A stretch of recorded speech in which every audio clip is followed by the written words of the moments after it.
નમસ્કાર મિત્રો, ઉનાળાની કાળઝાળ ગરમીમાં જ્યારે ચારે તરફ સૂકું ભઠ્ઠ વાતાવરણ જોવા મળે છે ત્યારે પ્રકૃતિ આપણને એક અદ્ભુત ભેટ આપે છે. હા, આ વાત છે પ્રકૃતિના અદ્ભુત શણગાર સમાન ગુલમોહરના વૃક્ષની. આજે આપણે આ સુંદર વૃક્ષ વિશે કેટલીક રસપ્રદ વાતો જાણીશું.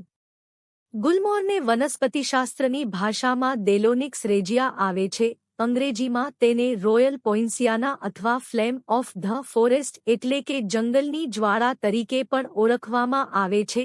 જ્યારે આ વૃક્ષ પર ફૂલો બેસે છે ત્યારે જાણે આખા ઝાડ પર લાલ નારંગી રંગની આગ લાગી હોય તેવું સુંદર દ્રશ્ય સર્જાય છે. તેના પાંદડા પક્ષીની પાંખો જેવા ઝીણા અને સુંદર હોય છે. આ વૃક્ષની સૌથી મોટી ખાસિયત એ છે કે તે કડક ઉનાળામાં એટલે કે એપ્રિલથી જૂન મહિના દરમિયાન સંપૂર્ણ ખીલી ઉઠે છે. જ્યારે અન્ય વનસ્પતિઓ ગરમીથી કરમાઈ જાય છે ત્યારે ગુલમોહર પોતાના લાલચટક ફૂલોથી રસ્તાઓ અને બગીચાઓને નવો નજારો આપે છે. ભારતમાં આ વૃક્ષ માત્ર સુંદરતા માટે જ નહીં પણ રસ્તાની આજુબાજુ વટેમાર્ગોને ઠંડો છાંયો આપવા માટે પણ વ્યાપક પ્રમાણમાં વાવવામાં આવે છે.